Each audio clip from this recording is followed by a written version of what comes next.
Get ready, because today we're going to talk about how to keep your stories unpredictable. This video was requested by a subscriber of mine, and it's an important topic because, let's face it, if you're telling predictable stories, you're telling boring ones. And we don't want boring stories, definitely not on this channel. So today we're going to run through 10 tips that'll help you keep your stories fresh and exciting. Tip number 1 is big picture originality. And what this means is that if you want a story that is unpredictable, start with a concept that is fresh and original. And it doesn't have to set the world on fire, it doesn't have to reinvent storytelling, but just take some ideas and combine them in unexpected ways. Instead of telling a story that's been done a million times before, something like cops chasing bad guys, instead of doing that, try something a little different. Try something like what the TV series Dexter did, where you have a serial killer chasing bad guys. But whatever you do, remember that if you start with a fresh concept, your story has a much better chance of staying fresh as it goes. Tip number 2, create flawed or selfish characters. Nobody likes a character who does the right thing 100% of the time, or they're always correct, or they're always perfect, or anything like that. We want characters who are human, who make mistakes, and we want to see characters making mistakes in critical moments. Have your characters surrender to their darkest desires. Have them rely on harmful coping mechanisms, and have them ruin golden opportunities. Remember, messy is good. When characters make a mess, not only does that make the story unpredictable, but it also creates conflict that the character has to solve. Tip number 3 is to use misdirection. And we often think about misdirection in terms of magic shows, but in terms of storytelling, when it comes to misdirection, we want to draw the audience's attention to a certain element or a certain event, and then at the last second we shift things to another element or event. If you've ever seen an action sequence where one character looks like they're going to get shot, then the would-be shooter is killed by someone else, that's a common example. Now, this particular example has been done to death, but you can always look for fresh ways to work a misdirection into your story. Tip number 4, take unexpected detours. Now, if you have a story in mind, if you have a certain vision for it, you probably know how your story will begin and how it will end. And there's nothing wrong with that, but if you are strictly focused on getting to that ending and doing it in the most obvious way possible, you're going to end up with a predictable story. Instead, what you want to do, allow your characters to go on some detours along the way. This will shake up the plot, and it will also allow you to explore your characters in greater detail. One of my favorite examples of this is from season 1 of Squid Game. In the first episode, the characters are dropped into this deadly game where dozens of people die, and afterwards they're allowed to vote on whether or not the game should continue. Now, there are still 8 episodes left, so we know that the story isn't going to end here, and we expect that the characters will vote to keep playing. But when the deciding vote is cast, it smashes our expectations and sends the characters home. Not only is this a nice surprise, but it allows the story to explore the characters and why they need the prize money. Then, by the time they return to the games, we have a greater understanding of who they are, and we care more about their journeys. Tip number 5, create an unexpected third outcome. Too often I see story events where there are 2 possible outcomes, and it's like an either-or situation. Either the hero wins or loses. Either the couple makes up or breaks up. Either we hide the body in the closet or the basement. And the problem with this is that audiences see both options coming, and therefore they're predictable. And even if we go with the less likely of the 2 options, it's still predictable, it's still something that we see on our radar. This is part of the reason why I found season 2 of Squid Game to be underwhelming.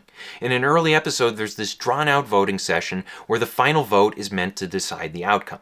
It can only play out one way or another, and the character votes to continue the games. Nothing really surprising here. Thankfully, later in season 2, there's another voting session, and instead of the vote ending with the characters staying or leaving, this one ends in a tie, which is something we haven't seen before, and it takes the story in a new direction. So remember, if you hit a point in your story where your characters have a choice to make, an either-or solution, think about the possibility of a third option. If you do come up with a third option, it can make your characters and your story look clever. Tip number 6, embrace random chaos. And this is one of my favorite parts of the drafting process. Oftentimes I'll be writing a story and then a random thought will pop into my head and I'll say to myself, okay, I'm going to have some random dangerous thing happen. Like maybe somebody shows up at my character's front door with a gun, or there's an explosion, or somebody dies, or some character acts completely out of character. And the great thing about this is not only does it create an unpredictable moment, but it also challenges me as the writer to explain this unpredictable unpredictable moment in the following chapters. Because if an explosion goes off, then all of a sudden the characters have to investigate that explosion. They have to figure out why it happened. And this can lead to some exciting plot possibilities down the line. Tip number 7 is to incorporate multiple plot lines. I just did a video on this last week, and I'll link it up here as well as in the description below. But the basic gist of the video was that you want to have more than one plot in your story. Typically, we're going to have a central plot, which would be like the hero and the villain fighting over the main conflict, and then you'll also have subplots, which are relationship plots. You might have a romantic subplot, a mentor subplot, a family subplot, and so on.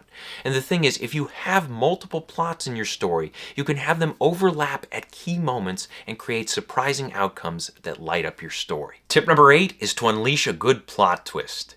And we all know a plot twist when we see one, whether it's a shocking reversal, a shocking revelation, or something along those lines.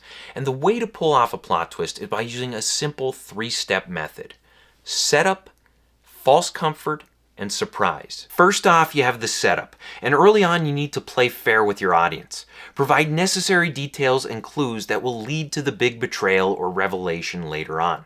Also, be sure to sprinkle in some hints along the way as you lead up to that big moment. Second, you need to lure the audience into a sense of false comfort. Make sure they believe that Darth Vader killed Luke's father, or that Norman Bates' mother is the one murdering visitors, or that Tyler Durden is a friend of the protagonist. Make us believe these things while dropping subtle hints to the contrary, then boom, step 3, deliver the surprise twist. And when you do, try creating a scenario where the audience and the character are shocked at the same time. That way, both the character and audience share the emotional impact and have to grapple with the reality of the twist. Tip number 9 is to cross the line. And this means making stories that are unsafe or controversial. And if you don't mind potentially upsetting your audience, you could really push the envelope and violate society's expectations for what is acceptable in a story. Certain genres do really well with this, or certain genres do better than others in this case. And I think part of the reason why I love the horror genre so much is because horror stories tend to be unsafe, and they tend to explore ugly subjects or harsh truths, subjects that, other genres may not touch on. One recent movie that comes to mind here is the horror comedy Terrifier 3. This one opens with Art the Clown celebrating Christmas Eve by killing an entire family, including the children, in gruesome fashion.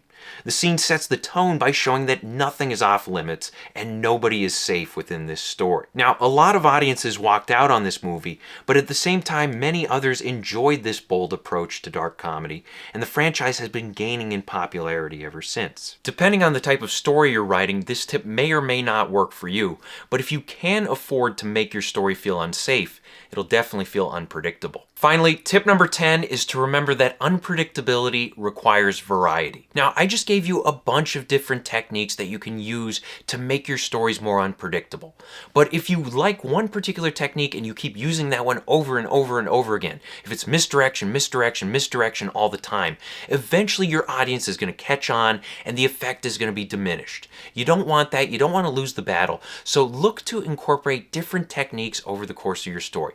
Test out different things at different times, see what works, see what keeps things unpredictable for you and for your audience. So I hope this helps. Question of the day: what is one story you love because of its unpredictability? Let us know in the comments section below. Thank you for watching. If you want to support the channel, please pick up a copy of any one of my books and be sure to leave reviews on Amazon. Bad Parts is great if you like small town horror. It's about people trading away their sick and injured body parts in order to get healthy again. Also, be sure to check out my other videos, like, share, and subscribe. And as always, remember to keep on writing.